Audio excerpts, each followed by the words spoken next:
enak. Omongane mesti gawe geger, omongane mesti gawe kisruh. Mbok sampean ki sadar menembah. Sampean ki pendhita lho. Sampean ki wis gelem nganggo serban, nganggo kethu putih. Kuwi sing suci aja mung sandangamu putih tok, ning atimu ya suci ya. Atimu ya resik kok. Nek sandangamu kaya ngono kuwi tak sebutake kowe pendhita ndok bosok. Jabamu putih, jeromu mambu. Ora ana gunane sampean dadi pendhita. Meksa karo kawula cilik, apa Mbak Agep Semar ki blereng karo Brana Picis? Ha, ngene Bagong kuwi aja nesu karo aku. Yen kowe iso mbujuk karo bapakmu Semar, kowe barang bakal entuk dhuwit, kowe barang bakal entuk derajat pangkat. Aku ora mendem derajat pangkat, Dur. Aku nek wis gelem duwe derajat pangkat ya wis pilihan iki wis dadi wakil rakyat. Saya ora gelem aku seneng berkesenian kok. Aku seneng budaya kok. Ngono. Nggo ngapa? Aku sapa sing arep mekarake kesenian sapa sing arep wakil budaya? Apa dianggap aku blereng karo derajat pangkat Brana Picis? Ora kok. Aku urip kaya ngene iki seneng. Kowe tak omongi ya nek pancen kowe durung ngerti. Bungaing lahir karo bungaing batin ki mor misah. Ah ora ngerti to meneh. Oh goblok kok. Wong ki nek ngrasake bungaing batin, kuwi mesti ngrasake bungaing lahir. Ning nek wong ngrasake sing diutamake bungaing lahir, bungaing batin durung iso kejangkau. Buktine apa? Wong seneng lahir iki derajat pangkat duit akeh. Lho, ning atine urung karuan ayem. Omahe nggo nyimpen dhuwit ben dina ben bengi ping celingak-celingmu. Nek tanggaku mbrobos kene, nek tanggaku mlumpate mbok njukuki dhitku, anane ming suudon. Mongko wong curiga kuwi dosa. Anane ming numpuk derajat pangkat, numpuk Brana Picis karo numpuk dosa. Ning wong cukup kaya aku ngene iki. Tak omongi ya. Mangan sedina ping pindho tak gawe tentrem, tak gawe ayem, pancen rejekine sing gawe urip tumrap Bagong ming semono. Nek tak gawe wareg arep ajane ngintir-intir. Ning sing penting atiku seneng anakku iso mangan, bojoku iso mangan. Ora nyimpen Brana Picis kokean sak madya. Ora curiga karo kiwa tengene, ora keweden nek dibobol, ora keweden nek dicolok. Ayem atine. Ngono. Apa Mbak Agep urip nang alam padang ki sing utama iki bondo donya. Ya ngono wae piye? Sabar kok. Watuk ya aku ya ora apa-apa. Tangane, mah. Tangan berita kok idu ora. Padahal ora kowe. Lah nek sagedakan iki arep mboyong karo Semar dengan cara memaksa. Itu Anda sudah melanggar hak asasi manusia. Anda sudah melanggar kemerdekaan setiap insan. Wah, edian. Bagong ngomongane apik tenan ya. Aku S8 Oh. S ki ming tekan 3, S3. Aku S8 apa wis sinten sumerep silit sapi lah gestos kowe. Pak toton dasmu lho kok. Kowe ngomongane cah cilik kok nggo dagelan ora. Kula kelas kali kula kelang-keling. Kacuk kula keling-keling. Heeh. Hah? Aku arep mengimbangkan iki karo Brana Picis nang kene salah nggon kowe. Nek kene arep amer Brana Picis boyong karo Semar, anake ragil sing ora trima. Lho, nek ngono kok wani karo Bagawan Durna? Wah, lah ora tau ndelok wayang kok. Nek ndi-ndi Bagong ora wedi karo sapa-sapa. Bagong karo Durna ya wani, karo Sengkuni ya wani, karo Duryudana ya wani, karo Pandhawa karo mangsa aku ki wani. Kowe wis tau ngerti lakon Bagong Gugat durung? Dewae tau sak asik. Nek urung ngerti nanggap. Ora mung ngenteni aku crita, atuna aku.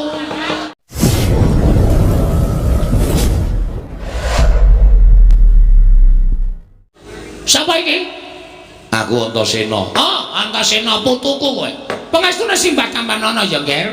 Ndak gegem dadiake jimat Hyang Bekti Kula Kunjuk. Suarane kaya Gatotkaca iki. Kasinggihan mekaten. Pangestuku Kampanana ya, tetuka. Kula pendika jimat Hyang Bekti Kula Kunjuk. Iki sapa? Kula pun Antarja. Wah iya Antarja. Pangestuku tampanana ya Naga Baginda. Kula pundi jimat paripin dayana ing kasantosan tiyang bekti kula kunjuk. Oh iya. Anu sapa iki? Janaka. Sanes kula Abimanyu. Oh, Abimanyu putuku cah bagus. Pangestuku tampanana ya Abimanyu. Kula pundi jimat paripin dayana ing kasantosan. Wah. Durna bapakku. Aku katurake bektiku katur. Lho, Werkudara ana suarane kok ora ana wujude. Werkudara pangestune Bapak Tampanana. Niki Bagong, Mbah. Oh, setan ki ora. Tating-atingmu iki. Tating-atingmu iki. Werkudara ora ana kok suarane ana. Wah, iya. Ya, Mbah. Awaturake basaku kok suara gede masuk kamu kok. Coba balik nang kok. Wah, wedian. Kok iso gede, Gong? Mbok iki yaene gede dhewe, Truk. Mbok ora tak kapak-kapake lho. Ha iya. Kok iso gede dhewe aku iki gumun ya. Heeh. Nuwun sewu penemban. Rawuh ndika enten apa wigatos? Lah kok janur gunung kadingaren rawuh enten Karang Kadempel. Oh, iki ngene ya Semar. Mrataku nang Karang Kadempel iki ora saka karepku dhewe. Nanging pancen aku diutus dening anak Prabu Duryudana supaya aku sowan ning Karang Kadempel ing wigati kowe tak kandhani. Kowe tak kandhani ya Semar. Kaget penggaliku duk nalika semana aku tinimbalan dening anak Prabu Ngastina. Lan aku diparingi dawuh yen to anak Prabu Ngastina nampa sasmitaning dewa, yen to jagat iki bakal ketiban kanugrahan. Wondene apa ta wujuding kanugrahan mau? Ora dingendikake dening dewa ingkang paring sasmita kalawan anak Prabu Duryudana. Nanging mung diparingi dawuh yen to Ngastina kuwi bakal saya kuncara anjayeng bawana. Yen to linenggan dening Semar Badranaya, ora ketang mung tulung kedheping netra. Bebasane ora ketang mung sak siring bawang sak umuring jagung sak uruping damar. Kuwi Ngastina bakal dadi negara ingkang kuncara jagat ingkang keberbeken marang kumandange negara Ngastina.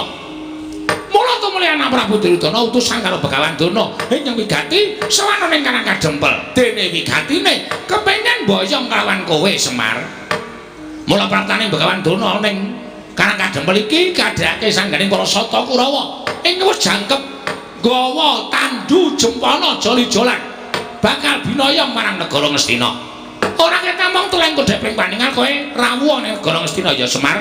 Kowe prapta ning negara Ngastina. Monggo anak Prabu Duryudana wis paring dawuh karo aku, Bapak Durna, menawi Semar kersa rawuh wonten ing negari Ngastina, nyuwun menapa dipun paringi. Menawi perlu nyuwun brana picis, nyuwun wujuding brana picis, hargya kencana jamrut hergeni dipun paringaken dhateng Semar Badranaya. Nyuwun pinten gerobak, pinten kereta, menawi perlu Karang Kadempel menika dipun guruki nganggo brana picis. Ngono ngendikane anak Prabu Duryudana. Mula Semar prataku nang papan kene kuwi ibarate kaya dene dewaning kamulyan. Ingkang bakal menehi kamulyan marang kowe lantaran anak Prabu Duryudana. Kowe rawuh sedhela wae ning negara Ngastina, balimu uripmu bakal mubra-mubru, uripmu bakal mulya, uripmu bakal ora kekurangan apa wae. Malah ngendikane anak Prabu Duryudana nek Semar gelem ning negara Ngastina sak lawase bakal pinaringan pangkat nujum Paranpara ana ing Praja Ngastina, kowe bakal mukti ngawibawa Nyakrawati Mbau Denda. Omahmu ora bakal kaya ngene wujudane. Oh, Semar, kowe iki mesakake temen kok. Uripmu sarwa ngrekasa. Coba kowe ora ketemu aku pirang puluh taun. Monggo saka pewayanganku, kowe ora ketemu aku pirang-pirang taun kuwi bayang aku lho. Omahmu kuwi wis apik, omahmu kuwi wis becik. Ning kok panggah kaya ngene coba. Pendopo nek le pendopo ning payone ana gendeng, ana seng, ana plastik. Apa kaya ngono kuwi wangun pendopo. Tur ing atase kowe iki abdi ning para Pandhawa lah kok iki ra lincak biyen kae ora ganti-ganti. Nganti dilemeki triplek barang. Uripmu kok kaya ora kepenak to Semar. Mula iki ana kalodhangan. Yen kowe gelem sowan negara Ngastina, apa kang dadi gegayuhanmu bakal kasembatan. Nek perlu omah iki dimbrukke, kowe mbangun sing anyar. Bangun sing anyar. Prabaya ora saka kowe. Nanging saka negara Ngastina bakal dicukupi. Kowe pengen bangun omah wujud kaya ngapa? Omah sing kaya kepiye? Bakal kasembatan. Waton kowe gelem sowan negara Ngastina. Kowe kandha. Kowe njaluk sandangan cara kepiye? Kowe sesuweng ora mung suweng wujude lombok abang kaya ngene tok peng-pengke. Kowe nganggo suweng sakurungan jago dumadi saka inten bakale kewer-kewer kupingmu. Ning mesti bakale kelakon. Mula kan saka kuwi Semar ayo to. Aja nganti kowe mikir kaping pindho, aja nganti kowe metung-metung bola-bali. Iki kalau jangan kowe entuk kamukten. Kowe entuk kamukten. Nek yen kowe ora gelem tak boyong marang negara Ngastina. Oh, Semar. Anak Prabu Duryudana wis paring dawuh karo aku, bahwa Durna sagedakan menika panjenengan boten saged boyong dhateng Semar Badranaya. Ginanipun menapa panjenengan kula sembah? Ginanipun menapa panjenengan dados pujangganing negari Ngastina? Ginanipun menapa panjenengan kula sembah-sembah minangka guru kula? Boten wonten ginanipun. Menawi namung boyong Semar kemawon panjenengan boten saged ateges Durna menika namung pendhita ingkang boten wonten nyatanipun. Buktinipun kawon kaliyan Semar Badranaya. Mila tinimbangane aku ngosin bali marang negara Ngastina, oh, paripaksa aku ngruda peksa karo kowe Semar. Yen kowe ora gelem tekan negara Ngastina, tak ruda paripaksa. Bangga bakal tak rampungi, budi bakal tak sembadani. Apa sing dadi karepmu bakal tak wujuti. Rupak wani, jembar wani, padangane wani, petengane apa meneh Semar.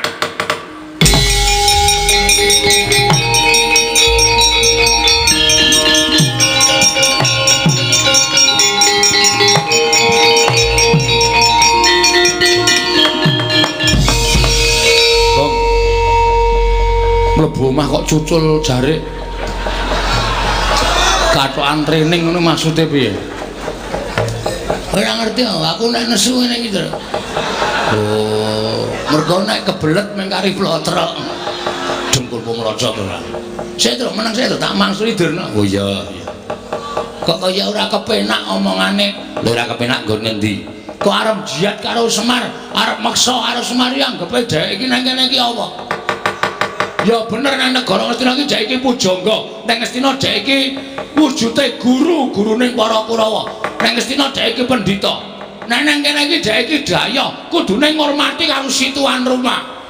Ora daya kok drangap-drangap cangkeme kok kenek. Sak penake dhewe ora. Lho, iki ngapa bakal kok ucul klambi, ngetokke tatoku. Waduh. Endi tatomu? Iki nang lengen iki.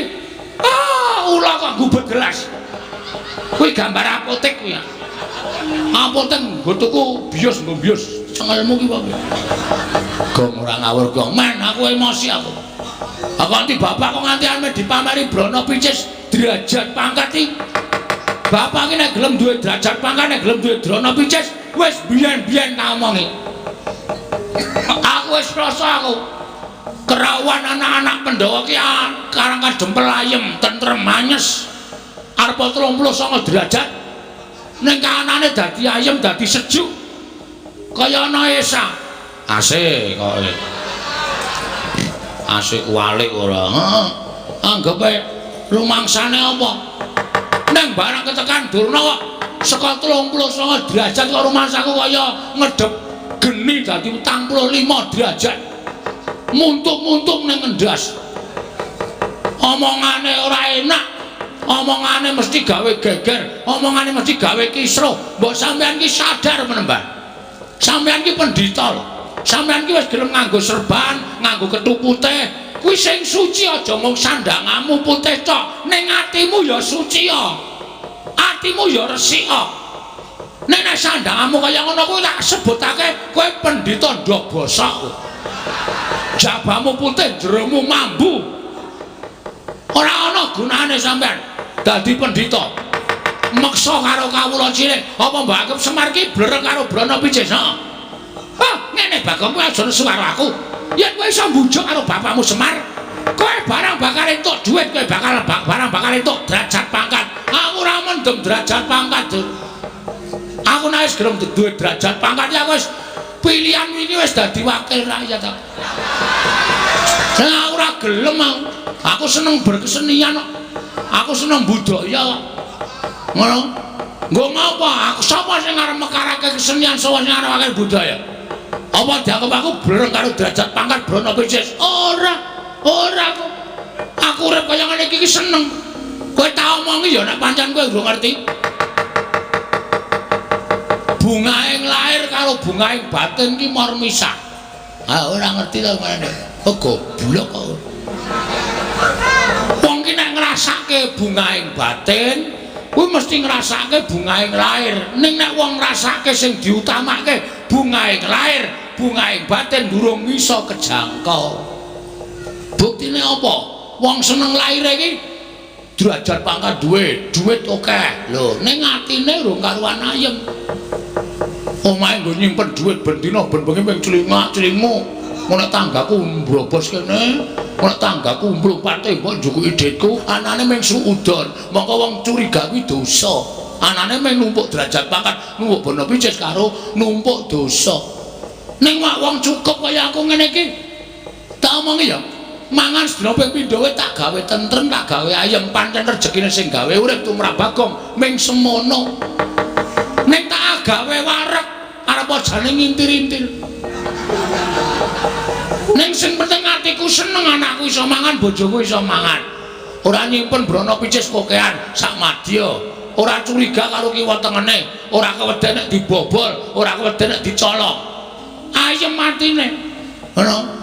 Apa mbok anggap urip nang alam padang ki sing utama iki bondo donya. Ya ngono wae piye? Sabar kok, sabar kok.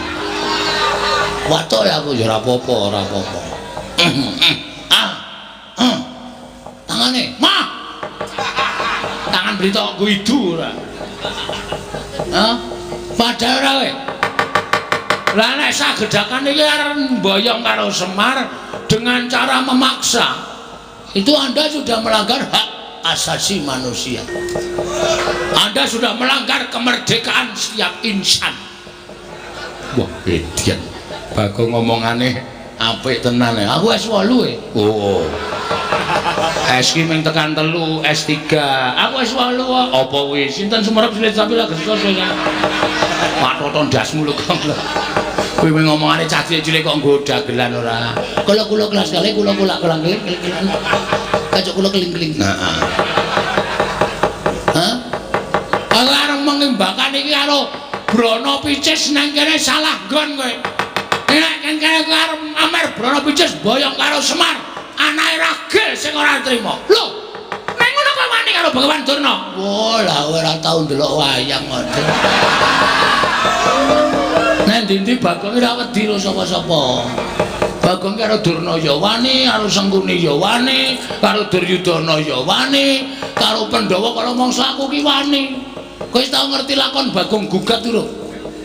Dewae tau sak asik. Nek urung ngerti nanggap. Ora mung ngenteni aku crita, atuna aku. Apik kuwi gayeng, dewae morat-marit tak sikat kabeh. Lah kok mung Durna. Apa itu? Kecil macam mana? Oh sampean pamer nang kene nggawa Sata Kurawa. Ha keroyokan. Keroyokan. Sampean iso nyenggol Semar, boyong Semar tak paksa nang ngendi jenenge negara Ngastina. Lah wis gumlundung sirahe Bagong. Lho, ora lho iki serius. Yen ngono kowe wani karo Bagawan Durna, sing tak wedeni apamu? Dudu nang kene, papane wong neter katiten. Ayo, metu jaba. Piye? Metu jaba. Wis sijak kok metu jaba.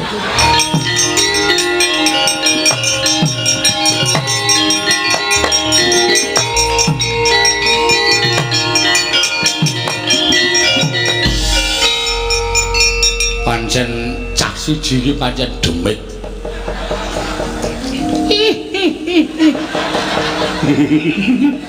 Aku kira sudah mulai Bagong iso guyu dhewe dunekke demit ya. Lho kirik.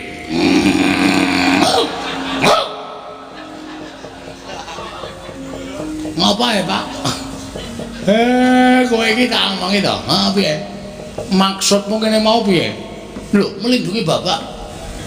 Aku ki ora arep ngopo-ngopo. Nek iso ana rembug dirembug, ana perkara dirembug sarana bedameng. Lah kok mesti kowe iki gawe geger, mesti gawe rame. Iki nek kowe kaya ngono kuwi tak ngibarate jagung bakarane. Agene ana jagung mbok ditokke mer. Ora, wah cah goblok ora. Jagung bakaran iki apa kuwi paribahasa, tanggung perkarane ngono lho. Kowe iki sing gawe perkara, kowe kudu nanggung perkarane. Maksudnya aku mung Durna apa piye? Kowe sing gawe perkara ya kudu wani nanggung. Oke. Mung Durna kok pancen aku niat kepengin olahraga asine.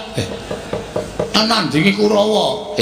Gong Kurawa iki arep kaya ngapa digdaya-digdaya lho Le. Ora wedi. Lah terus kowe arep kowe sing ngetok ndelke sapa? Ha iki ngapa iki doteng pendeli iki? Oh, setan ora. Mulane kok kendele ra jamak-jamak. Nek ora ana iki aku ya meneng wae.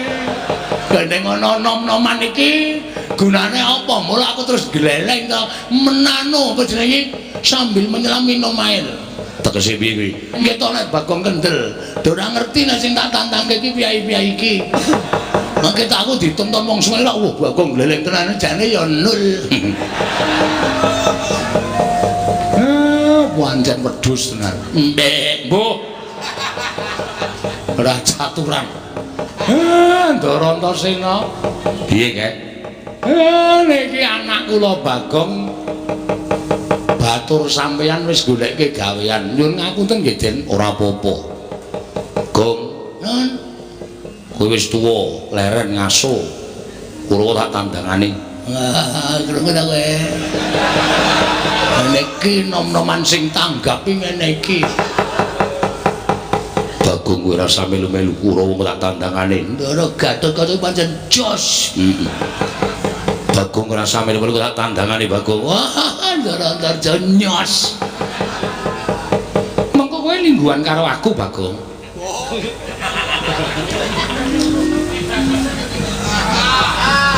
Piye, Gong? Iki ra patek otop iki. Kancane do nyambut gawe engko lungguhan karo aku, Bang. Apa mung paitan bokong lho. Paitan bokong piye? Lungguhan iki ra mung paitan bokong to. Wah, mbok temandang. Aku ki nek temandang sing tak nggo jagan ming Kakang Antasena. Mau Kakang Antasena wis saguh ngewangi kowe ya wis ben Kakang Antasena. Kulawa 100 ki rasa datang nganggo Kakang Garwaca, rasa datang nganggo Kakang Antarja. Kakangku Bambung Antasena iki nganu iso ngrampungi perkara kok. Ya, Kang. Mbok. Kok mbok apa? Mbok sing sopan iki. Aku arep dikaya ngene iki ya anak satriya, anake bapak kudu tok bambung-bambungke. Oh, senengane ora kurang ngajar karo kakangne kok Bambung Antasena. Sing berani koclok Antasena. Kok tendyangi raine lah. Matur nuwun nggih, Den. Nek pancen kaya ngoten ampun nganti kesempyoke ngaradan kawula-kula. Pengamuke Kurawa sing didhawuhke Begawan Durna mangke mang tambak teng jabaning rangka-rangka dempel njaluk pamit yo Kek, njaluk pamit Jiwa Semar. Santai wae to. Tak goleke mayit wedok apa? Mah. Mayit kok wedok, wah bocah kok glelenge ra jamak-jamak. Ono-ono lho kareng Bagong. Bagong apa? Bagong kok iso ambles bumi? Ora sanggumun mergo dinjingi karo adhiku. Adi sampean Dimas Antasena. Ora setan iki. Mbok kula dinjingi ta? Nggih. Mbok kula dinjingi men ampuh kaya Bagong. Iso wae. Arep kok pamer kaya Bagong. Nggih, mau sasik Kurawa. Merem. Merem kok malah mlirik. Niki kira ya. Oh. Karo wong tuwa kok. Merem. Lho, merem. Ngambet-ambekan.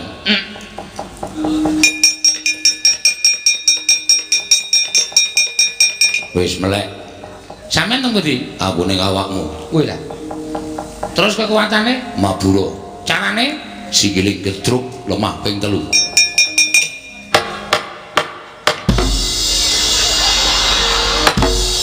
Niki enten kampase mboten niki.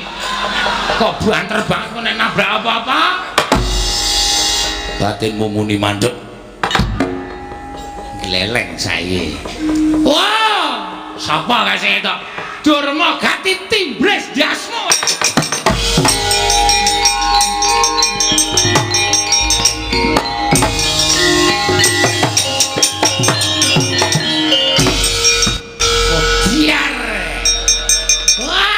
gleleng tenan. Padake sembetengan.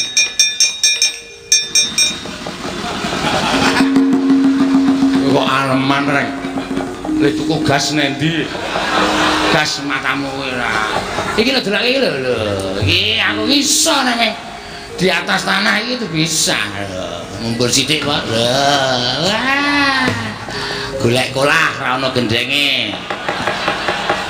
Areng apa? Ngincen kaya. Sempatan ya. Wih lah Bagong ngampuh gareng ngampuh.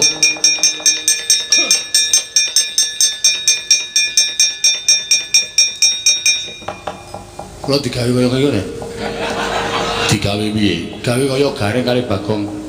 Aku isa aku pengambles bumi, mongko ambles bumi wis dinggoni Bagong. Mongko Bagong tak jake gelut ning jero bumi. Merem. Kula iso kaya sampean iso nyembur kaya kula to? Iso. Wonten iso mati wonge, mati. Wah, iku wis apik. Merem ambek-ambekan.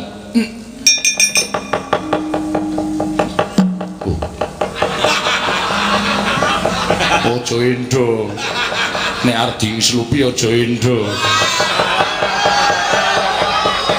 Lan ora tau endo. Lan manane ming pasrah kok endo. Sampeyan iku sing selak kesusur. Wis. Wah, ayo. Ora usah semelang, Petruk. Aku ki putune Diwaning Ula. Nggih. Kowe narep nang ndi iso, ning banyu ya iso, mrambat tuwit ya iso.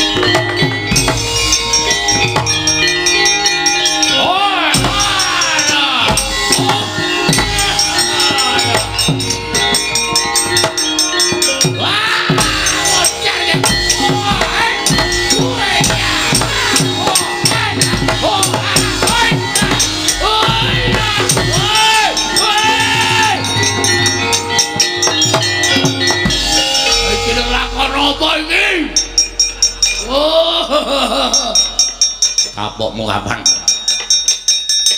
Semangkean. Ayo Kurawa gelem bubar apa ora? Ora gelem bubar, ajar anak-anak Semar legane.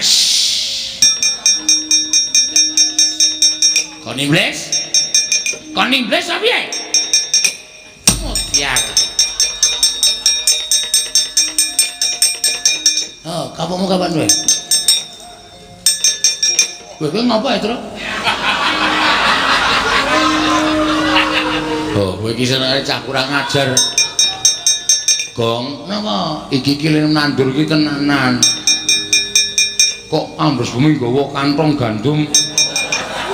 Telone wong tok pethiki tok wadahi iki piye? Engko nek panen nek jebol rak wis ra ono telone to. Kowe engko tak kei to. Wah, aku nek carane ngono kuwi gah aku. Wah, gah kok. Aja balekke, Gong. Wis kowe ra sampeyan santai wae to, kowe ra sampeyan melu pokoke butuhe kowe engko tak kei. Jeneng aku rawan iki. Gong aja wae. Wah kandhane kaya ngono. Dok gelut ning bumi sing weruh ya sapa? Wayang kok menganimasi. Waduh, iki aku dipendem sak dodo iki. Apamu kapan kowe? Balekke, Gong. Balekke ora semangkean ora. Ayo. Patih sengkune ora nekuk penjalin golek dalan nyangkal putung gawa para sata Kurawa. Wow, konangan gareng timblis saka ndir kantor.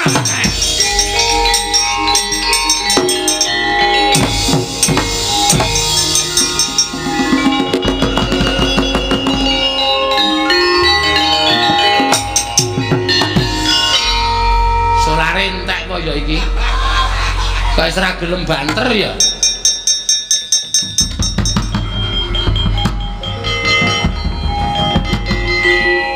Kabulatori reget iki ya. Suara-suarane mak blok. Man. Piye? Diceblokke sak dodo, Man. Ceblokke karo sapa? Wah, sampeyan nek ngerti gila. Bagong ambles bumi, Petruk ambles bumi, gareng mabur. Medeni, Man. Bagong Yambes Bumi. Nggih. Nek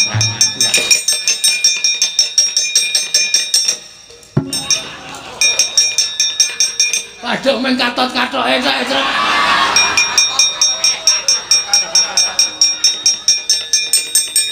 Demet. Gege karepe dhewe. Patih kok katoke ditarik. Untung lobok. Dadi ora sak wonge.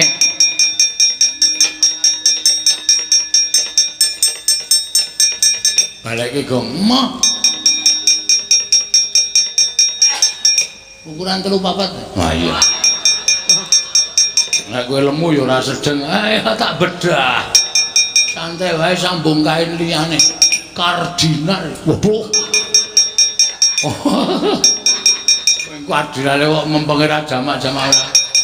Wah lho, keterangane katut sak katoke jero. Ha iya. Sengkone iki pate kok katoke jero rendan. Rendan piye? Kaya saringan tahu ae lho. Kok nyanyi dangdut ya mbok ora ngerti ora. Semengane werna-werna.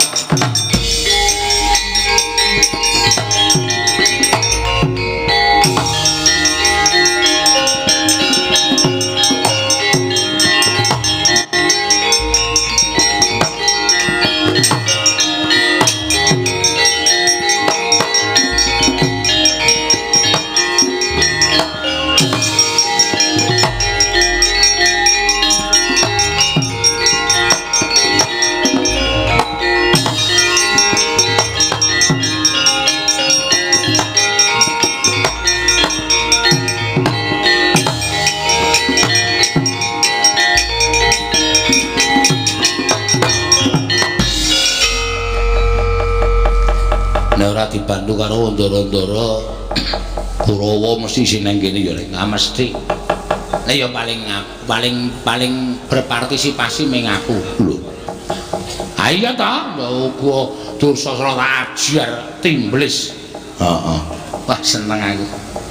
Aku ora arep matur ndara karo kanca nek wis rampung masalah ben nang kene terus. Lho. Nang kono terus piye? Maksude ben nang awakku terus. Dadi aku iso mabur tekan ndi ora kok mung tekan mok semene tok. Nggih to isih kowe gleleng lho nek mabur. Apa terus? Oh. Sikilmu kaya ora tekle.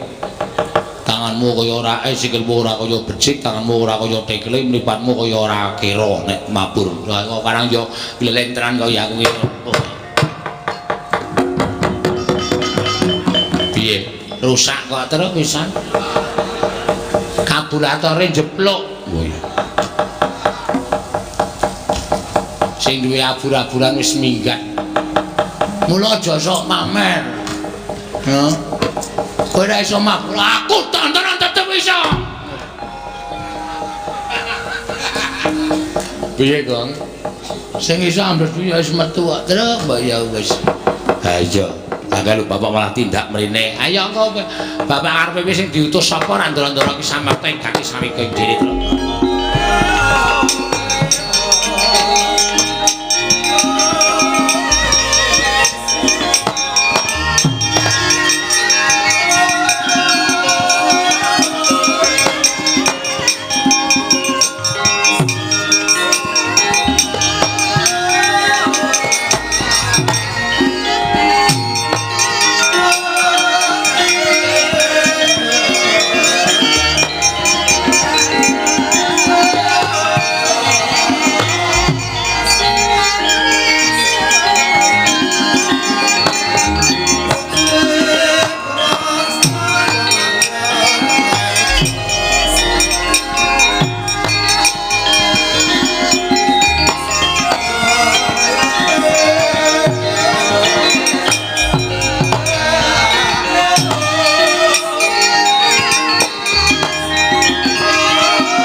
Koten prayitna smuriris semure reseka balik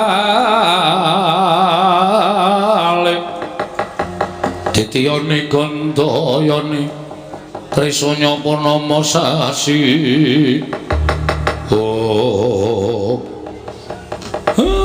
matur nuwun nggih Den pun damel padhang kanan karang kadempel Ndara Antasena kula tak nagih kesaguhan sampeyan aku mangkat karo adikku Wisanggeni kek ora usah kuwatir Ndara Gatotkaca kula nagih kesaguhan sampeyan aku bakal budal karo Abimanyu aja kuwatir Siwana Yantaka Ndara Antarja kula ya nagih kesaguhan sampeyan aku bakal budal nadyan ijen sowan Womandura ngestu padha dawing Siwana Yantaka muga-muga sami lebda ing karya mboten manggal setunggal menapa kelakon panjangkanipun ingkang abdipun semar aku budal dina iki Siwana Yantaka aku mangkat dina iki Siwana Yantaka aku mangkat dina iki ya kek bareng karo Wisanggeni ingkang atos-atos nggih ndara-ndara kula mugi-mugi saged kasembatan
Pranggul mungking ayuda kebapak bawatnya bentar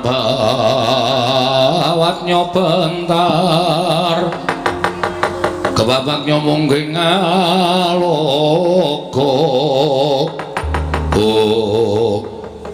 Gen kula menika tiyang sepuh mesinipun kula boten badhe ngladosi dhateng Jengandika Anggir Antasena lek wis ora sandadakaken gunung tanpa guna Majile wis nampa penantange anakmu Antasena saiki dijajal. Nek pancen sampeyan Majile iso ngalahke Antasena, aku mundur karo Wisanggeni ora sida nyuwun Sekar Wijayakusuma. Ning kok sok baline. Nek aku iso ngasurake Majile garba ruci, Siwa Ndarawati kudu maringake Sekar Wijayakusuma. Nggih. Kula menika nate bandha kaliyan ingkang Rama.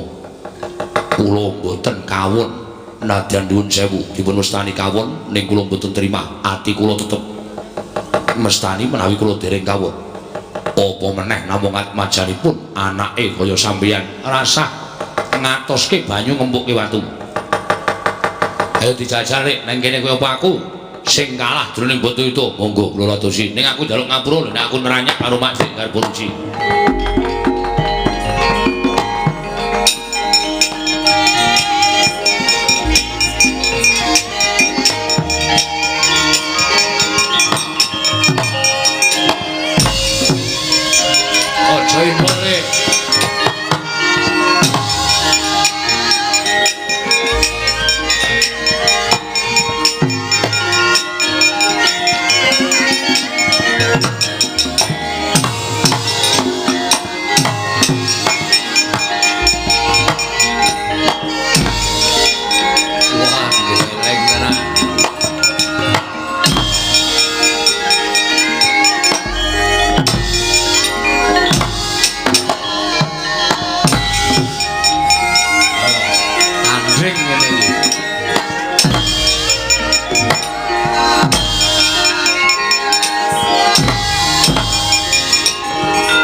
gelut kok kaya cah cilik. Menguleng-ulengan. Gelut ki ya jotosan. Ha iki padha-padha ampuhe ngene iki kok, Dik. Majelis Setyaki tak jotos ya ora apa-apa, aku dijotos Majelis Setyaki ya ming kaya dicokot semut. Kula dipun jotos Anggrantosena namung kadosipun cocok kidung. Aku dijotos Majelis Setyaki kaya ming didumuk. Kula dipun jotos Anggrantosena kaya dipijeti prawan. Aku dijotos Majelis Setyaki kaya dipijeti rondo. Lho. Iki kok tekan wong wedok-wedok iki ngopo to? Ampuh kabeh, wis ampuh kabeh. Setyaki ya didaya, Antasena ya ampuh. Ning tetep aku ngamuk nek pancen Siwa Ndarawati ora maringake Sekar Jayakusuma. Antasena piye? Upama tak gondeli mesti kowe bakal gawe kekir negara Ndarawati. Kang mangkono ora bakal prayoga dadiane. Heeh. Nek nganti mengko bapakmu krungu malah ora karo-karuan to, mesine ngono. Sekar Jayakusuma manono.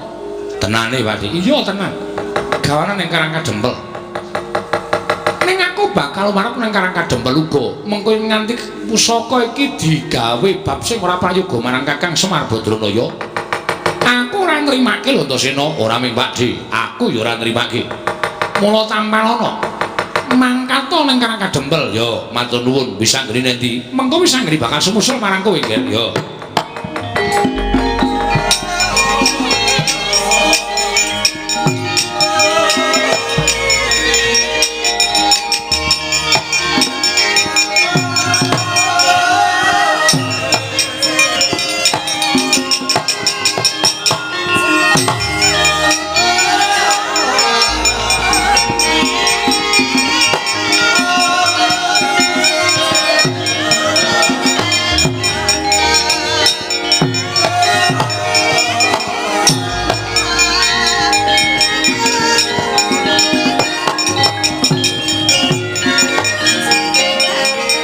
Setyaki wonten ing barat. Setemene sadurunge wis anggere Antasena ki mau sowan. Siadi ndak kanthi prapteng Datulaya, saya mung bakal ndak kanthi wirembugan berbagan perkawis menapa. Pasumenan ingkang ndak lakoni ingkang ana gandeng cenenge kelawan Kakang Semar Badranaya. Lah kok jebule ingkang pinaringan sasmita dening para dewa ora ming pun Kakang dhewe nanging klebu anak-anak Pandhawa uga pinaringan sasmitan dening para Jawata mboten. Setyaki wonten timbalan tunggun negara. Paduka Kanjeng Prabu badhe tedhak dhateng pundi? Aku tak nglapat lakune anakku lanang sakarone kuwatir ing atiku ya sing tak kandhake ngarep. Jiwa muda kladok wani kurang geduga. Mbok menawa Sekar Jayakusuma dienggo bab sing ora prayoga. Aja nganti aku ing kapitunan. Lah ngaten sembah kula ingkang ndherekaken Jengkar Paduka. Titip negara Setyaki lho niki ngestaken dawuh Prabu.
Sing pine panca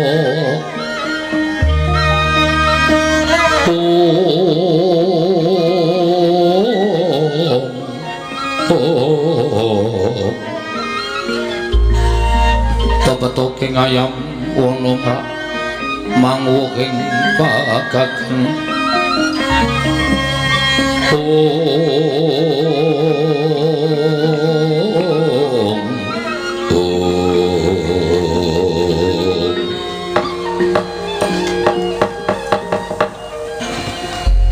Werkudara. Nggih. Ora pangling iki kaya dene Atmajaku Gatotkaca. Apa dene Atmajaning Dimas Arjuna. Anakku lanang Angka Wijaya. Koko Prabu kasinggihan kateng. Mbok menawi wonten wigatos dene putra-putra Paduka pareng sowan wonten Garing Amarta. Abimanyu wonten timbalan ngadhawuh. Gatotkaca wonten timbalan Prabu. Muradiyake matur nggih yen to pancen darbe karep sarta sedya matur marang wakku Darma Kusuma ing Amarta. Wale-wale menapa Prabu? Sowan kula menika mboten saking wikajengan kula piyambak, namung dapur dipun utus dening Siwa Badranaya. Inggih, Siwa Nayantaka. Ing wigatos Siwa Semaranggenipun badhe kepengin nanggayu kanugrahan nang kedah wonten syarat serananipun. Mboten sanes kejawi namung kempalipun pusaka tetiga Sekar Wijaya Kesuma, Pustaka Jamus Miang Jimat Limasada, sartanipun Kyai Nenggala. Monggo sakmangke Abimanyu pinitados dening Siwa Badranaya supados munjuk atur ngersa Paduka Kanjeng Prabu ingkang wigatos badhe nyuwun ngambil wujuding Pustaka Jamus Limasada. Mugi keparenga sakmangke badhe kula boyong wonten ing Karang Kadempel Prabu Darma Kusuma. Mangkahandra sesumbar Lindha pamekon sing kumaludhok Guntur ketop lumembak penyugang kumambang Dosang Wisnu Bathara kang anjok sangking wiyadi Abimanyu ora kok jeneng wakmu ing Amarta bakal wol maringake Pustaka Jamus Miang Jimat Limasada nanging teko Andupara sira kulup pinaringan pangandikan saka Kakang Semar yen to bakal nggayu kanugrahan syarat seranane kudu Pustaka Jamus Limasada prapteng Karang Kadempel. Apa jeneng ora luwih prayoga lamun sira kulup nyuwun priksa marang Kakang Badranaya wahyu mawarane apa sarta pigunane kepiye? Teka sira kulup Atmajaku Tanjung Anom dinuta dening Kakang Badranaya tumuli budal ngadhep ana wakmu ing Amarta nanging ora nyuwun pituduh marang Kakang Badranaya. Kanthi cara mengkono mau apa kira-kira pun ing Amarta bisa kumandhel kapercayane marang sira kulup sakarone. Mula sing gedhe pangapura lamun pun ora bakal maringake Pustaka Jamus Miang Jimat Limasada nggir Tanjung Anom.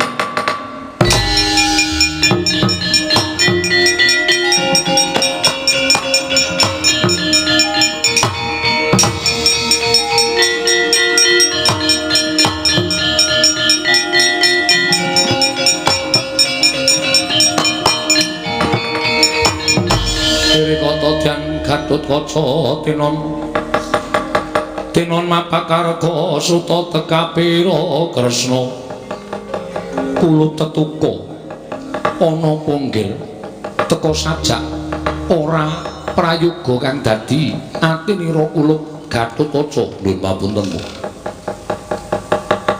sampun dados kesaganipun ingkang putra ing Pringgondani bilih sowan kula wonten ngersanipun Kyai Semar Badranaya kula kedah pikantuk damel mila samangkanding Paduka Prabu sampun paring dawuh mboten badhe maringaken Pustaka Jamus Miang Jimat Limasada lho nyuwun pamunten tinimbang sakmangke Gatotkaca menika dipun wastani satriya ingkang boten saged ngugemi dhateng menapa sampun dados kesaganipun paripaksa nadyan kula dados deking pangamun-amun bebasan putung kabandhemna remuk kasawurna kula mboten badhe kesah saking negari Ngamarta prawi Paduka Prabu mboten kepareng maringaken wujuding Pustaka Jamus Miang Jimat Limasada. Wah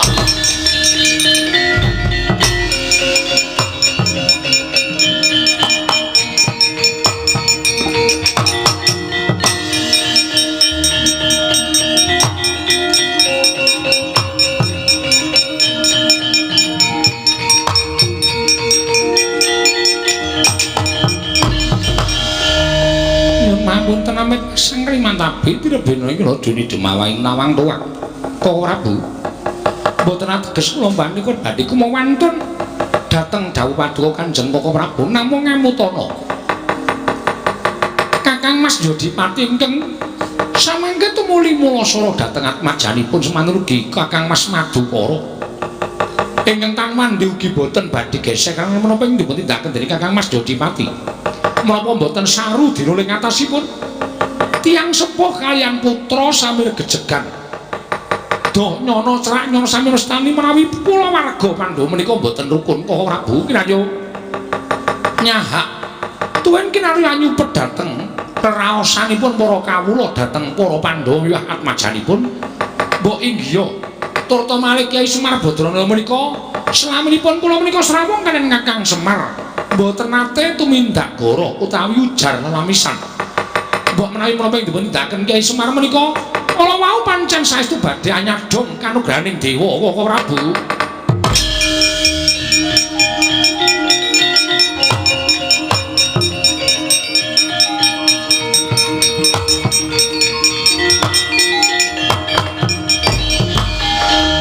Sedewa wonten timbalan yata yen pancen kaya mengkono Dimas nanging tak jaluk Siadi aja mung kandhek ana ing pangucap.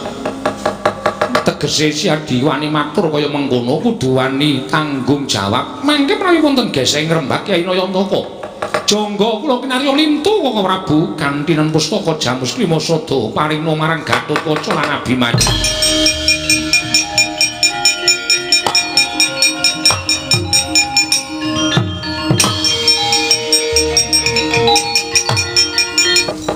Wale-wale menapa sowan menika sak boten saking pikajengan kula piyambak namung dapur dipun utus dening Siwa Semar Badranaya. Lho, Kakang Semar utusan lawan Atmaja Punjakar Bumi kasinggihan mekaten. Wigatine mugi dados ing kawingan bilih Siwa Nayantaka anyur nyadong kanugrahaning Jawata. Ingkang sakmangke kegiatanipun kanugrahan menika kala wau badhe andayani tumraping negari Ngamarta miwah pepundhen Pandhawa. Nanging ngendhipun Ki Semar Badranaya sedaya menika saged kelampahan menawi saking pambiyantu Paduka Kanjeng Prabu Mandura. Lho. Pambiyantuku piye? Krana syaratipun kedah ngempalaken pusaka 3 cacahipun. Pustaka Jamus Klimasada, Sekar Wijaya Kusuma lan Kyai Nenggala. Wa sowan kula dipuntus dening Ki Siwa Semar Badranaya. Supados nyuwun ngambil pusaka Kyai Nenggala badhe kula boyong wonten ing Karang Kadempel. Piye?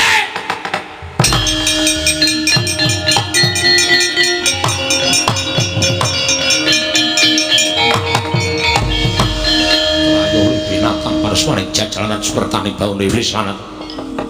Kontorjo wonten timbalan.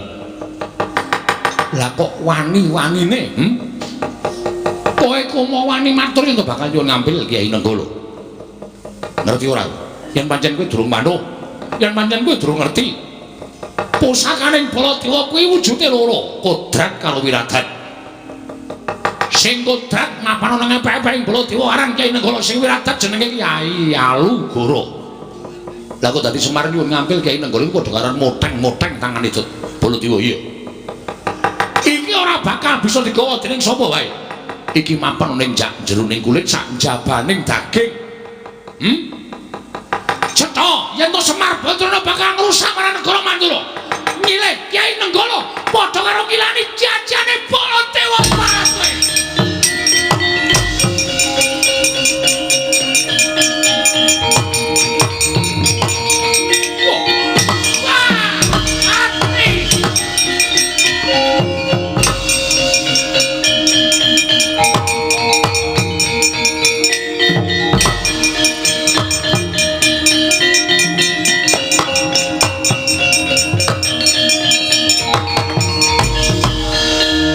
Maning jajalan Prabu mestine Antarja wedi karo Ralindra Mandura nanging barate aku kuwi menungso sing kedunungan rasa lha kok dadi malah sira ngendharat marang Antarja babu apa dikira aku wedi karo Nata Mandura ayo dijajal anak Jodipati karo Ralindra Mandura menang sapa ning kene ditemtokke Antarja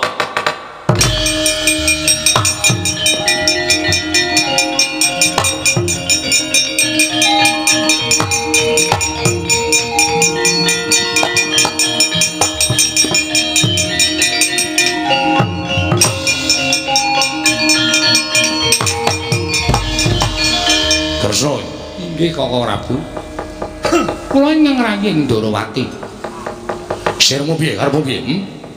Ayo kene. Antarja iki maju ngarep aku kene. Jejeki raine parat menungso ora tatanan. Lah kok dadi wani barang nyilih pusaka Kyai Nenggala. Mongko dheweke iki ora weruh yen to Kyai Nenggala iki mapan ana ing sanjabaning daging sanjeroning kulit. Kok ora iso digawa dening sapa wae? Sing iso digawa dening sapa wae iki mung Kyai Alugara. Kuwi wae ora setengah titah iso mboyo pusakaning ingsun. Lah kok dadi arep disilih karo Semar. Memek mripate Semar. Diapure derajate ngaceplek apa dadak nyilih Kyai Nenggala arep ngopo? Kakang Prabu kula nyuwun mapunten sampun ngantos duka. Nyatanipun Antarja menika kepara saestu dipurutus dening Kyai Semar.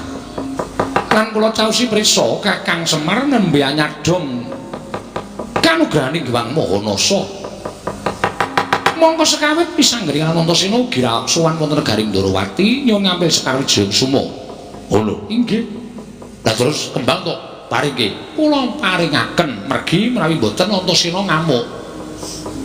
Tumunten ngabaringen kula tampi Gatotkaca kaliyan Pun Abimanyu nyuwun ngambil pustaka Jamus Klimasada. Lah terus ugi dipun paringaken ngambil dening Kyai Prabu Darmakusuma. Tiga pusaka menika dados syarat srana tumurun ing kanugrahan. Ing angka 3 pusaka Mandura Kyai Nenggala. Lah Nenggala iki ora iso dicopot saka Baladewa. Nenggala ki tememplek. Tememplek ana awake Baladewa. Ora iso dicopot lan ora digawe sapa bae. Nah ingatan Kakang Prabu ngedaraku wonten Karang Kadempel. Piye? Kakang Prabu ngedaraku wonten ing Karang Kadempel. Menawi upami mangke Kakang Semar Sembada pikantuk kanugrahan sak mboten-mbotenipun Kakang Prabu pikantuk dayaning kanugrahan. Ngono Kresna. Inggih Kakang Prabu. Yo, ayo aku manut karo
kumulung mangung siring sata Kurawa kambahung Kakang Semar kula Den apa pancen kepara nyata ature anakku Ndrepsila geni wisanggeni kawan apa dene Antasena leres mekaten matur nuwun pun paring ngambil kembang Wijaya Kusuma. Iya Kakang Kakang Semar apa bener kang dadi ature anakku pringgondani apa dene Tanjungana mboten geseh kula sing dawuh kula sing nyuwun tulung sami sowan teng negari Ngamarta matur nuwun pun paring ngambil pustaka Jamus Myang Jimat Kliwasada.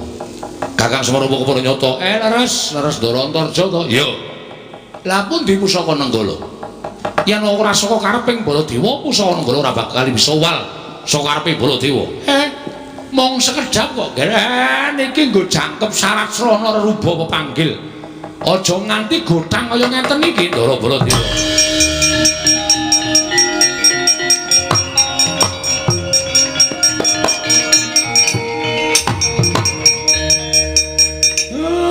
Matur sembah nuwun.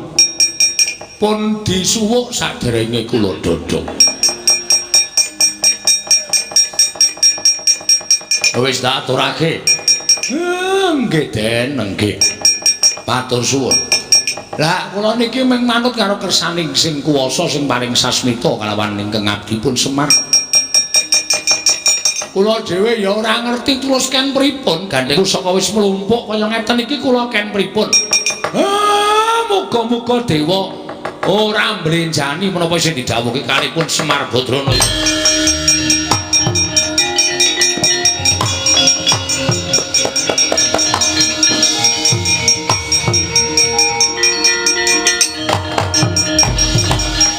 Kilak tadet saliwerang sak nginggiling karang kadempel. Tumunten mendung angen danu satemah peteng dedep. Karang kadempel dumadahan ana kirat ingkang nganyigar punang mendung biar padhang trawangan. Sumunar Junarot saking dirgantara tumedhake wayu katentreman mapan wonten ing karang kadempel. Andayani tentrem ing negari Ngamarta. Mandura miwan Ndarawati tetunggalan manunggal dados sajuga.